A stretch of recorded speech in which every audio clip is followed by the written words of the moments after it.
ऐसे थोड़ी बन जाएगा। देखो सेवा का फल कितना बड़ा होता है। सावन सिंह महाराज हुए। सावन सिंह महाराज एक बहुत बड़े संत थे। सावन सिंह महाराज के जमाने में उनके यहाँ एक ठाकुर सिंह नाम के शिष्य थे प्रेमियों। उन्होंने नामदान ले लिया। सावन सिंह महाराज ने नामदान दे दिया। तब उनको भजन को समय नहीं मिलता। गुरु आदेश में तन की, मन की, धन की, तीनों प्रकार की सेवा वो रात दिन करते रहते थे प्रेमियों। ठाकुर सिंह जब गुरु का आदेश आया कभी मुंह से ना नहीं निकला प्रेमियों। क्या कैसी कठिन से कठिन सेवा हो, क्या बीमार हो या स्वस्थ हो या तन की हो या मन की हो या धन की हो, कभी ठाकुर सिंह ने मना नहीं किया। जब गुरु आदेश होता तभी सेवा को उठ खड़े होते, किसी भी हालत में होते। जब ऐसी सेवा ठाकुर सिंह ने की प्रेमियों, अब उनकी उम्र के मात्र 15 दिन बाकी रह गए। जब 15 दिन बाकी रह गए, सावन सिंह महाराज ने ठाकुर सिंह को बुलाया। अरे बच्चा इधर आओ। आसन पर बैठे हुए थे सावन सिंह महाराज। ठाकुर सिंह जी सामने आकर बैठ गए। अरे के बच्चा, तुमने नामदान कब का लिया? भजन करते हो नहीं करते हो? कभी नहीं टोका, लेकिन उस दिन बैठाया जब 15 दिन रह गए मात्र कि ठाकुर सिंह, अरे बच्चा तुम भजन करते हो कि नहीं करते हो? तुमको यानी भजन ध्यान सुमरन तीनों चीज याद है क्या? ठाकुर सिंह बोले कि गुरु महाराज समय ही नहीं मिलता, भजन कब करूं, भजन होता ही नहीं। अरे बच्चा बता दूं तुम्हारे लिए? सावन सिंह महाराज बोले, अरे बच्चा तुम्हारी जिंदगी के केवल यानी 15 दिन बाकी रह गए।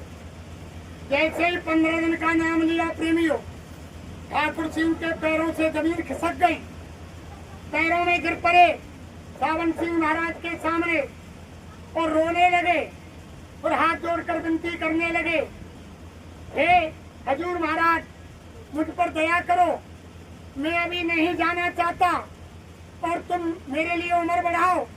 15 दिन क्यों रख लिया आपने? आप तो समर्थ हैं, आप काल को भी रोक सकते हैं, आप यानी उस यमराज हमराज को भी बांध सकते हैं। हे मालिक दया करो, मेरी उम्र बढ़ाओ।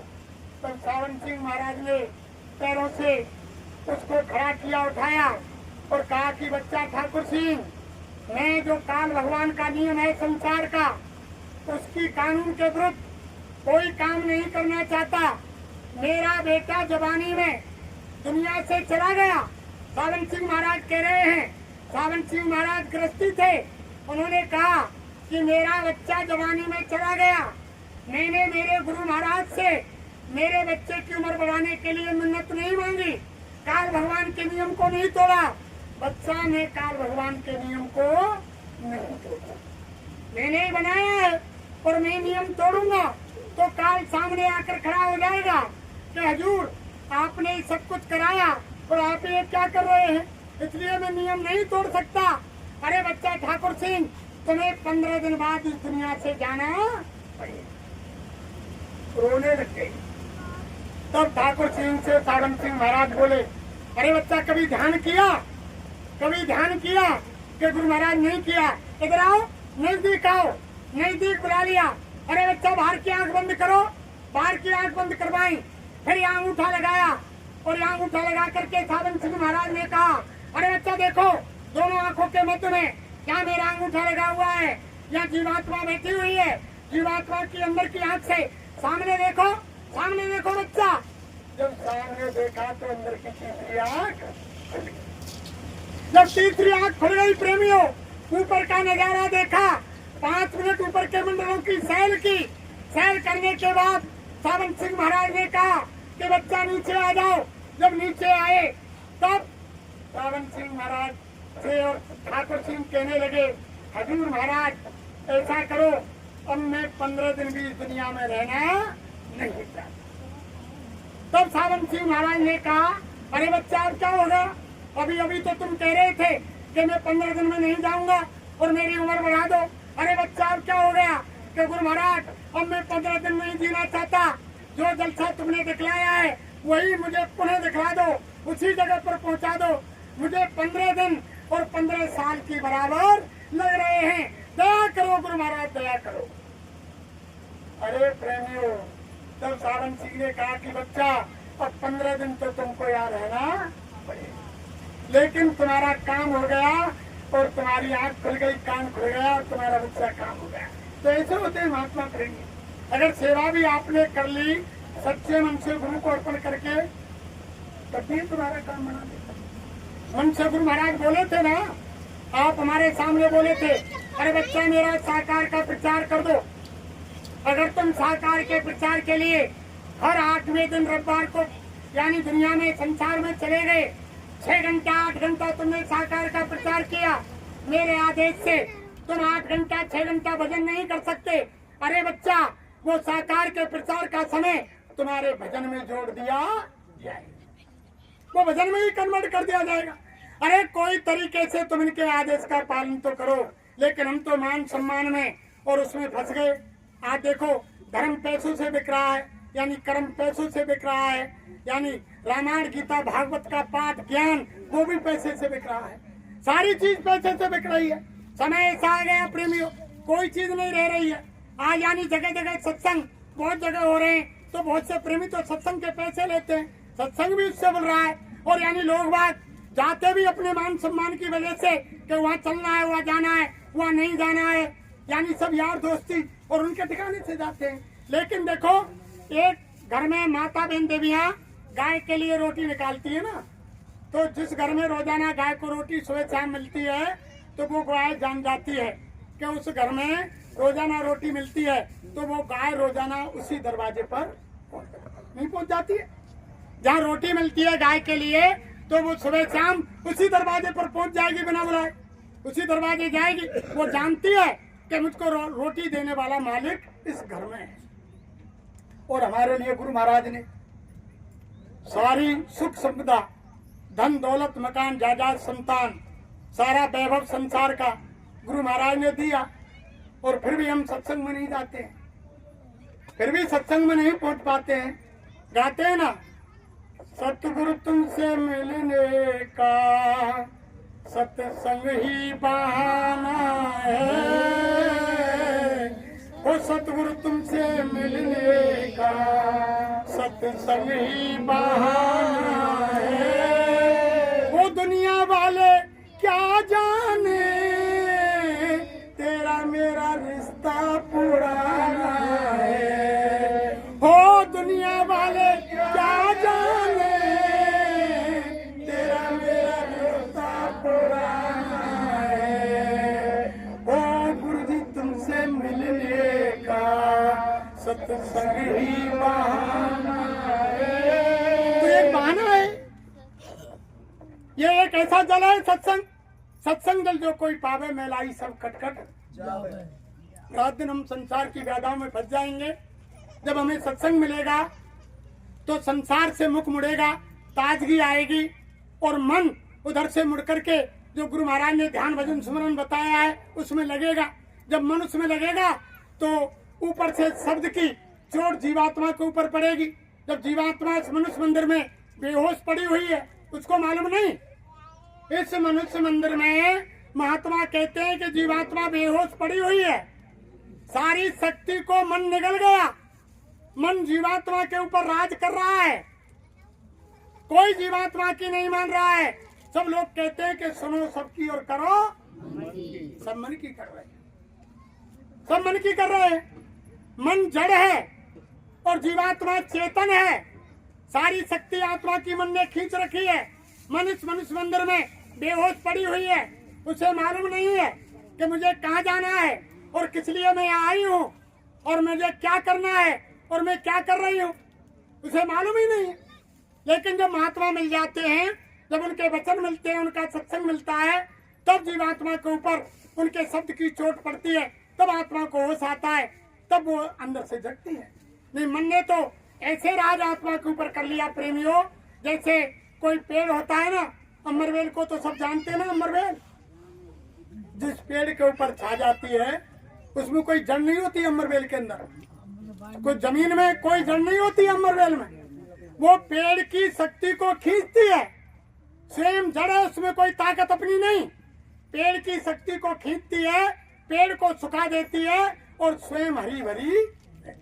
ऐसे ही मन में कोई अपनी शक्ति नहीं, ये आत्मा की शक्ति को खींच करके स्वयं ताकतवर बनके इस शरीर में बैठा हुआ है और आत्मा इस मनुष्य मंदिर में बेहोश पड़ी। जब आप सत्संग सुनेंगे, महापुरुषों के वचन जाकर सुनेंगे, संसार से मुकाना कि मुख मोड़ इधर देखो, मैं तुम्हें बुलाने आया हूँ और तुम तो मुझको भूल गए पर मैं तुमको नहीं। स्वामी महाराज कह रहे हैं बार बार कि मुख मोड़ इधर देखो, मैं तुमको तुम्हें लिवाने आया हूँ और तुम तो मुझको भूल गए पर मैं तुमको नहीं।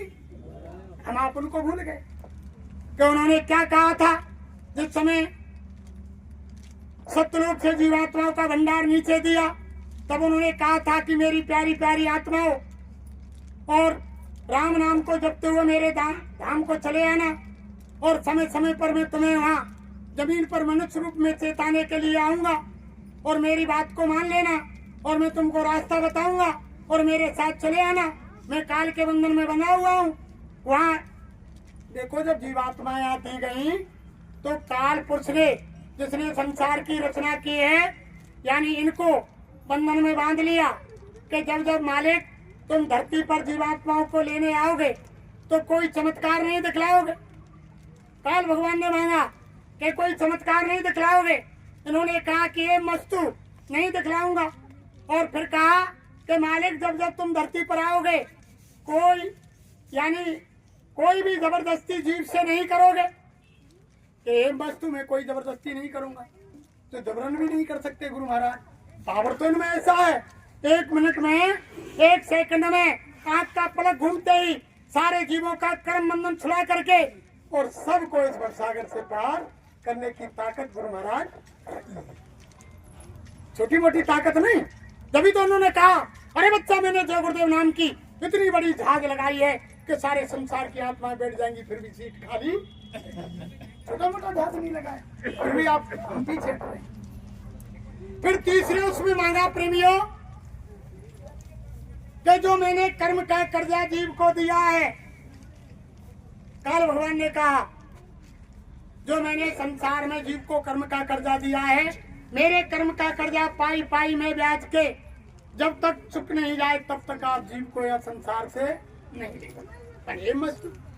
फिर क्या कहा कि देखो मालिक, मेरे भी कुछ जीव तुम्हारे आजू बाजू रहेंगे।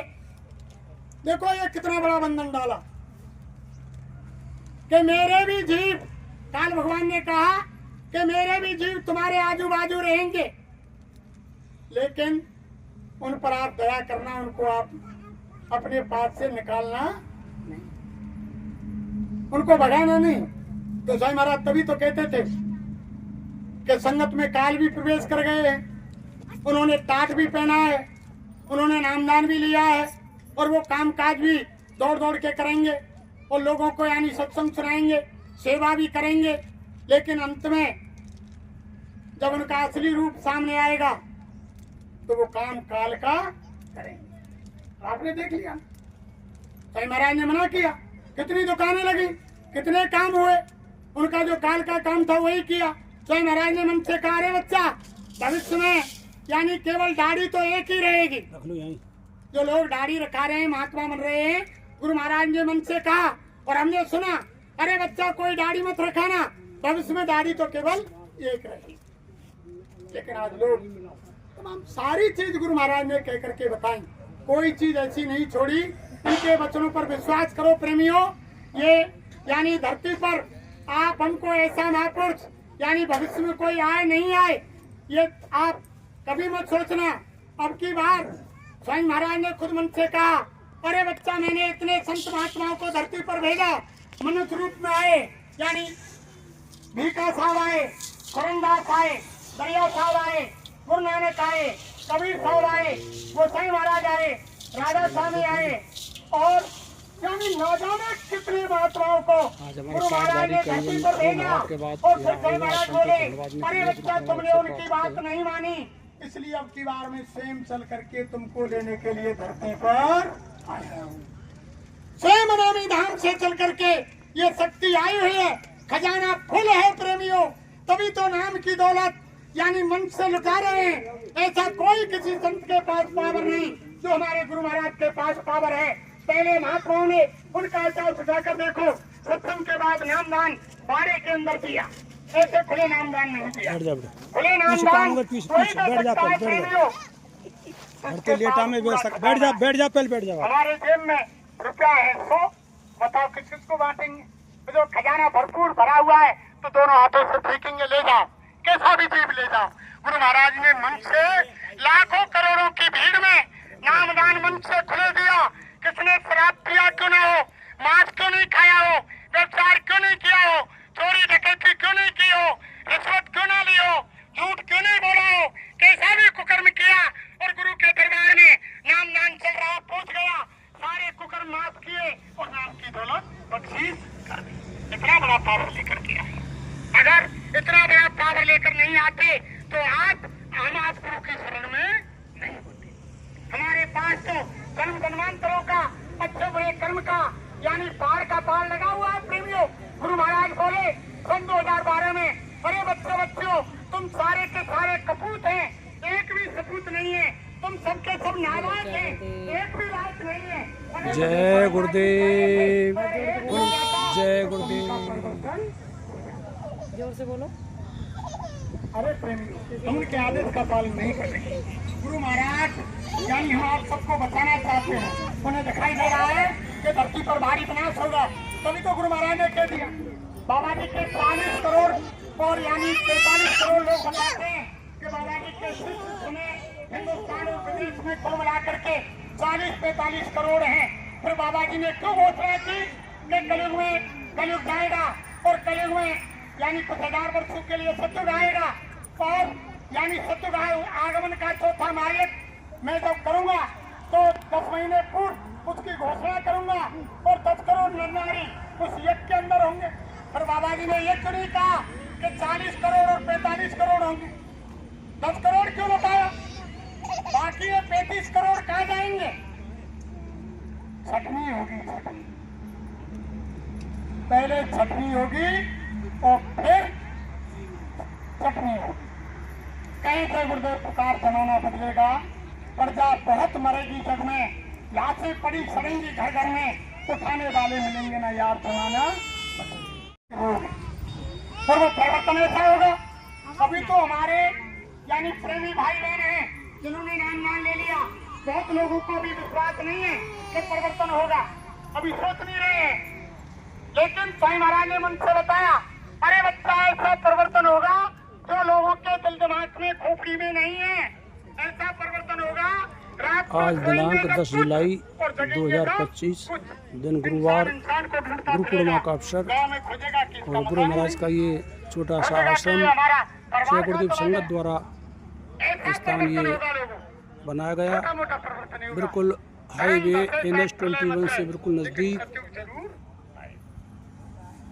संत वचन पलटे नहीं पलट जाए, सब संत महात्माओं के वचन कभी खाली नहीं जाते। ब्रह्मांड यानी पलट सकता है। साईं महाराज ने खुद मन से कहा, अरे बच्चा मैं खड़े बैठे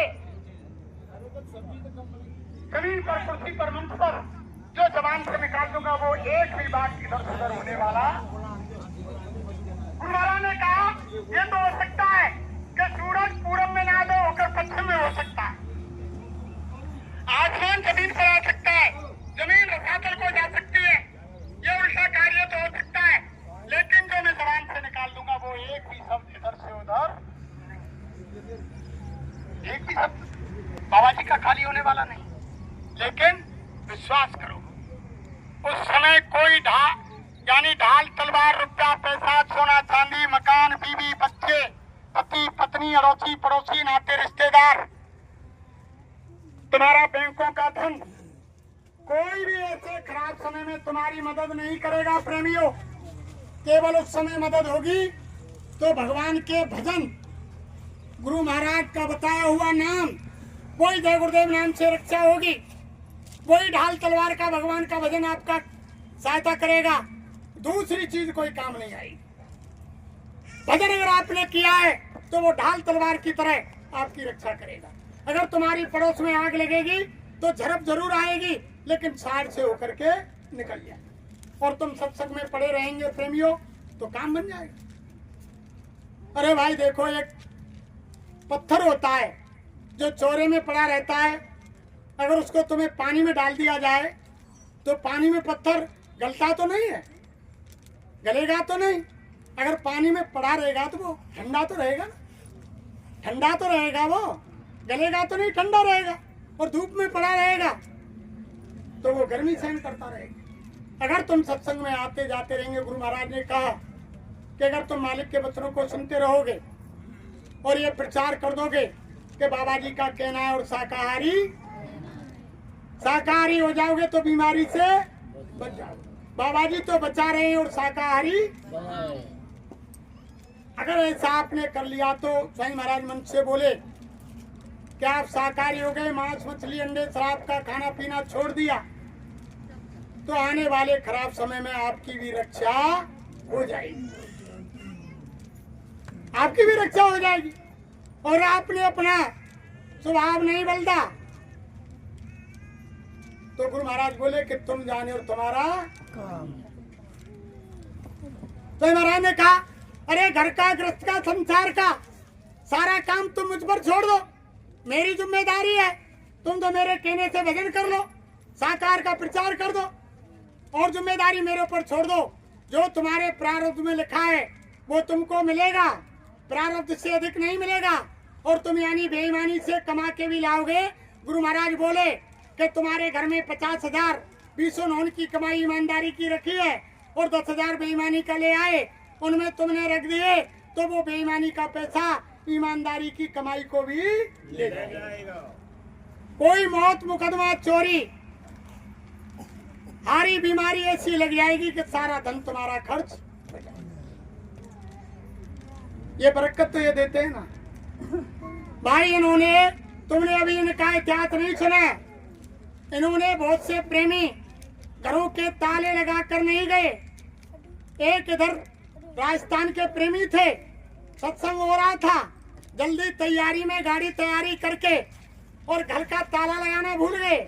पूरा परिवार गाड़ी में बैठकर आश्रम पहुंच गया। स्वामी महाराज से निवेदन कर दिया कि गुरु महाराज हम तो जा रहे हैं, आप जाने, आपका काम जाने। और जब क्या हुआ, स्वामी महाराज मन से भी बोले, अरे देखो बच्चे बच्चियों, बहुत से बच्चे तो ऐसे हैं कि सत्संग में आने पर बाप विभोर होकर के घर का ताला लगाना, किवाड़ लगाना बंद करना भूल जाते हैं और आ जाते हैं और हमारी जिम्मेदारी देते हैं। उनकी रखवाली भी हमको करनी पड़ती है। स्वामी महाराज बोले कि रखवाली भी हमको करनी पड़ती है। जब उन्होंने मन में विचार किया कि भाई घर तो हमारा खुला रह गया, फिर वो गांव पहुंचे सत्संग के बाद।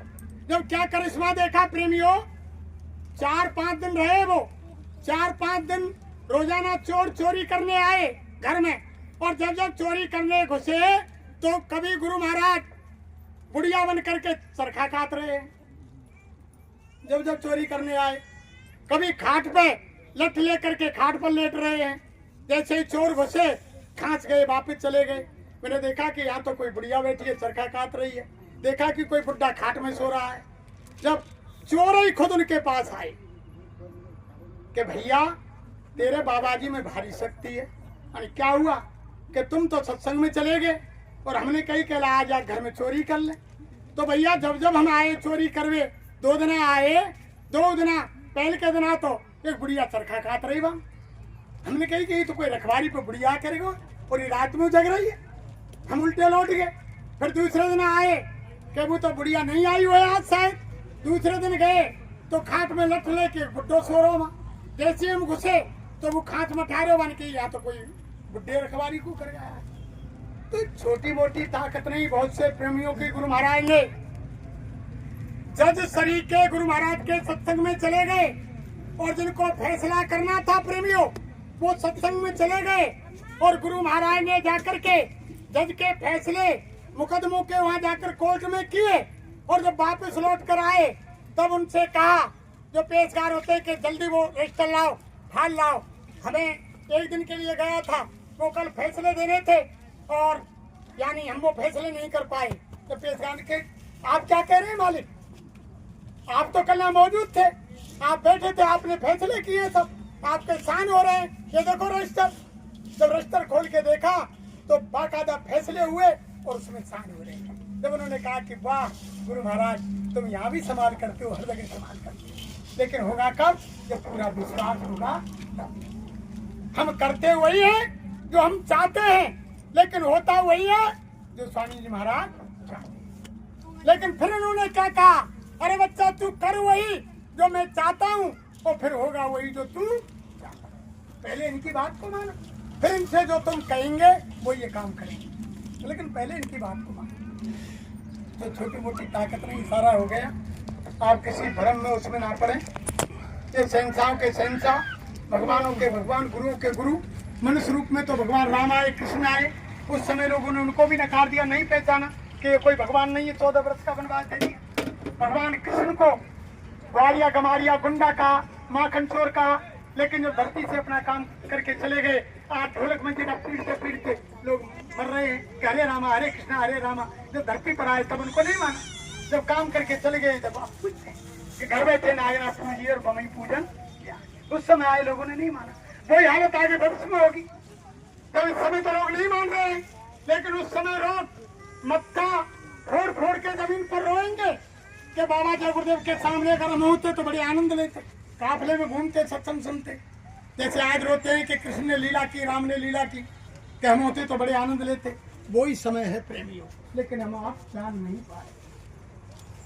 इसलिए कोई कहने सुनने में अवसर निकला हो प्रेमियों, हम तो आपके आंगन के बच्चे हैं, क्योंकि ना हम कोई संत है, ना महात्मा है, ना हम कोई ज्ञानी है, ना विज्ञानी है, ना हम कोई विद्वान है, ना हम कोई वक्ता है। हम तो एक हमारे गुरु महाराज के एक पाती दूत हैं, इनके नाई हैं, और जो इनका आदेश होता है उनके संदेश को जन जन में सुनाने का काम करते हैं। इसलिए हम आप सभी भाई बहनों से माफी चाहते हैं। और आज गुरु पूर्णिमा का पावन पर्व है, और हम अगर हमसे कोई साल के अंदर कोई गलती हुई हो और किसी भाई बहन के हृदय में ठेस पहुंची हो, तो हम सभी भाई बहनों से हाथ जोड़ के उनके चरणों में मस्तक रख के यानी सभी से माफी चाहते हैं, हमें माफ करें। क्यों कि रास्ता मान बढ़ाई का नहीं है, ना हमने कभी चाही, बहुत लंबे समय से संगत चलाई, ना हम कभी भी बोलने की इच्छा भी नहीं करते जब कोई नहीं मानता है। बहुत जगह पे गुरु पूर्णिमा के करीब 5 जगह से निमंत्रण आए, मथुरा से ऊपर जावली, रामपुर, उधर एमएलए के